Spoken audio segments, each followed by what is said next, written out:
சீரியல்களின் full எபிசோடுகளை Sun டிவியில் ஒளிபரப்பான உடனே எக்ஸ்க்ளூசிவாக சன் நெக்ஸ்டில் மட்டும் ஃப்ரீயா பாருங்கள். ஐயோ, நம்ம வீட்டுக்காரர் விழுந்திருக்காரு. ரகு, மெதுவா எழுந்து பாருங்க. ரகு, ரகு, ஐயோ, எந்திரிங்க ரகு. ரகு, பாத்து எந்திரிங்க. பாத்து ரகு,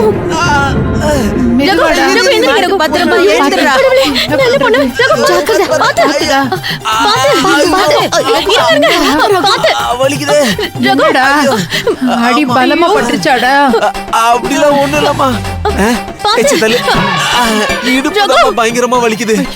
நிமிர முடியல. இடுப்புலதான் சுருக்கு பிடிச்சிருக்குன்னு நினைக்கிறேன். ஐயோ ஐயோ, மாமா தான் கீழே விழுந்து கத்திக்கிட்டு இருக்காருன்னு நினைச்சேன். வந்து பார்த்தா நீங்களா இருக்கீங்க. ஐயோ கடவுளே, உங்களுக்காங்க இப்படி நடக்கணும். பாத்து. ஏய், நீ நினைச்ச மாதிரி என் வீட்டுக்கார கீழே விழுந்திருந்தா உனக்கு பிரச்சனை இல்லல்ல?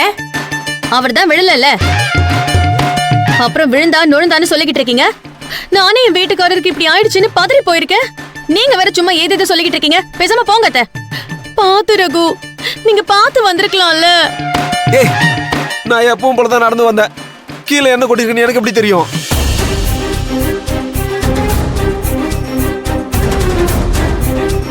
ஏய், இந்த இடத்துல எண்ணெய கொட்டினதே அவதான்டா.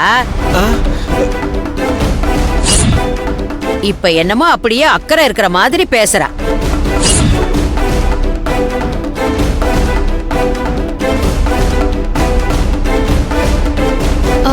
பாட்டி, நான் எண்ணெய கொட்டினதை நீங்க பாத்தீங்களா? அதுவும் இல்லாம என் வீட்டுக்காரருக்கு இப்படி அடிபடணும்னு நான் எப்படி நினைப்பேன்? பூர்ணி, இந்த இடத்துல எண்ணெயை ஊத்துனது நீதானு இங்க எல்லாருக்கும் நல்லாவே தெரியும்.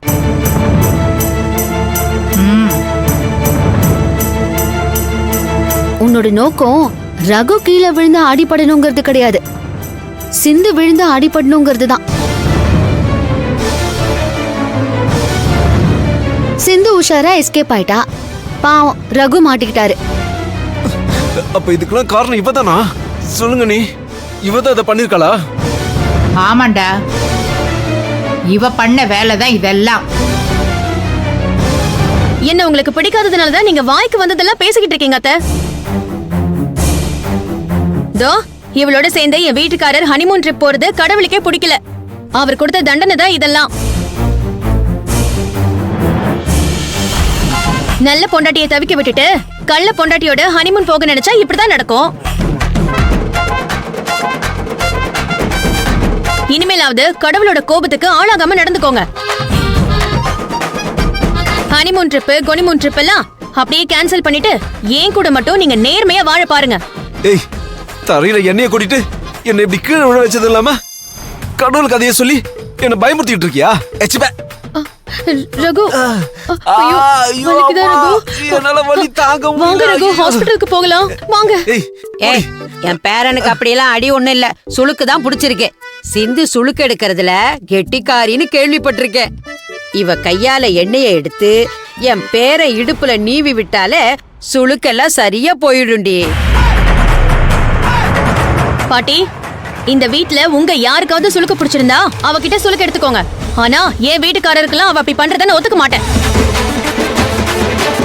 நான் இவரை ஹாஸ்பிடலுக்கு தான் கூட்டிட்டு போவேன். ரகு, வாங்க. பூர்ணி, ரகு உனக்கு மட்டும் ஹஸ்பண்ட் கிடையாது, சிந்துவுக்கும் அவர் தான் ஹஸ்பண்ட்.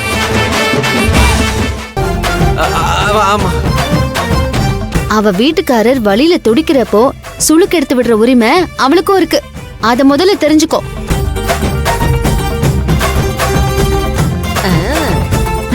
அம்மா தெய்வமே, நீ எதுவும் பேசாத. கொஞ்சம் வாயை மூடிட்டு சும்மா இருக்கியா? ரகு, நீங்க வாங்க, நம்ம போலாம் வாங்க. ரகு மாமா, நீங்க அவங்க கூட போகாதீங்க. நான் உங்களுக்கு சுளுக்கு எடுத்து சரி பண்ணி விடுறேன். அதெல்லாம் நீ சொல்றதை என் வீட்டுக்காரர் கேட்க மாட்டாரு. அதெல்லாம் கிடையாது, நான் சொல்றதுதான் என் வீட்டுக்காரர் கேட்பாரு. பாத்துடலாமா? பாத்துடலாம். ஏங்க, நீங்க நான் சொல்றத கேப்பீங்களா இல்ல இவ சொல்றத கேப்பீங்களா? நான் சொல்றதான் கேட்பாரு. நான் சொல்றதானே கேப்பீங்க? நான் சொல்றதானே கேப்பீங்க? இல்ல, நான் சொல்றதான் கேட்பாரு. ரகு, நான் சொல்றதானே கேப்பீங்க? இல்ல, நான் சொல்றதான் கேட்பாரு. அதெல்லாம் இல்ல மாமா, நான் சொல்றதானே கேப்பீங்க. ரகு, நான் சொல்றதா நீங்க கேட்கணும். நான் சொல்றதா மாமா கேட்கணும். சரி கைடு. நான் எப்பவுமே நீ சொல்றத மட்டும் தான் செல்லம் கேட்பேன். ஐயோ, அம்மா, நீ ஒண்ணு சொன்னதுக்கு அப்புறம் மத்தவங்க யாரு என்ன சொன்னாலும் அது என் காதுலயே ஏறாது. உன் கையால நீ தான் எனக்கு சுளுக்கறது விடணும், ஓகேவா? அப்பதான் எனக்கு சரியாகும். எப்படி? அப்பா. ரூம்குள்ள வாங்க மாமா, அங்க வச்சு உங்களுக்கு சுளுக்கு எடுக்கிறேன். சரி செல்லம், வா போலாம். நீ எங்க கூப்பிட்டாலும் நான் வருவேன், வா. ரகு, அவ கூட போகாதீங்க ரகு. ஏய், அவ என்ன என் பேரனை இந்திரலோகத்துக்கா கூட்டிட்டு போறா? ரூமுக்கு கூட்டிட்டு போய் அவனை குணப்படுத்த தானே போறா. நீ குதிக்காம அமைதியா அடங்கி நில்லு. நீங்க வாங்க. போங்க போங்க. பாத்து பாத்து மெதுவா போங்க.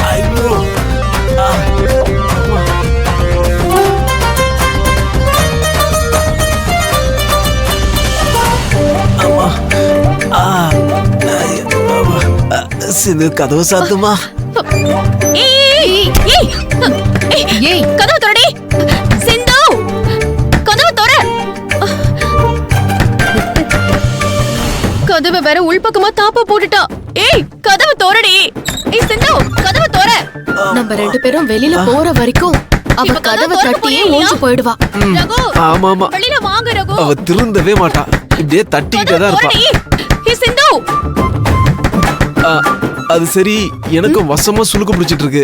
பாட்டிக்கு தான் சுளுக்கு எடுக்க தெரியும். அவங்கள எப்படி இப்ப உள்ள வர வைக்கிறது? கொஞ்சம் வெயிட் பண்ணுங்க ரகு, பாட்டியை எப்படியாவது உள்ள வர வச்சிடலாம். ஏய் சிந்து, இப்ப நீ கதவை திறக்க போறியா இல்லையா? மாமாக்கு சுளுக்கு எடுக்க வேணாமா? அத கொஞ்சம் சரி பண்ணிட்டு கதவை திறக்கிறேன். அது வரைக்கும் கவனம் இருங்க. என்ன? நான் கவனம் இருக்கணுமா? ஒழுங்கு மரியாதையா இப்ப கதவை திறக்க போறியா இல்லையா? அதெல்லாம் ஒண்ணும் முடியாது. ஏய் பூர்ணி, அவ புருஷனை உள்ள கூட்டிட்டு போய் தனியா சுளுக்கு எடுக்கிறா. இப்ப நீ எதுக்கு தேவையில்லாம கதவை திறக்க சொல்லி இப்படி பிரச்சனை பண்ணிக்கிட்டு இருக்க? வா இப்படி. ஏய், கைய விடுறி. என்ன தொட்டன அவ்வளவுதான், பாத்துக்கோ. ஏய் சிந்து, என் பையனோட இந்த நிலைமைக்கு காரணமே நீதான்.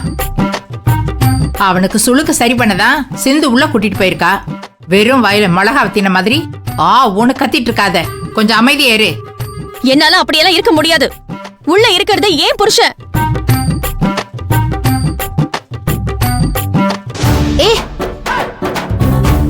ஏய், அந்த அடங்கா பிடாரி ரூம் ஜன்னல் பக்கம் போய் நின்னு உள்ள என்ன நடக்குதுன்னு எட்டி பார்க்க போறா. அவ திரும்பி வர்றதுக்குள்ள நான் உள்ள போயிடுறேன். சரி பாட்டி. சிந்து, சிந்து கதவை தர. சிந்து, தோ வரேன் பாட்டி.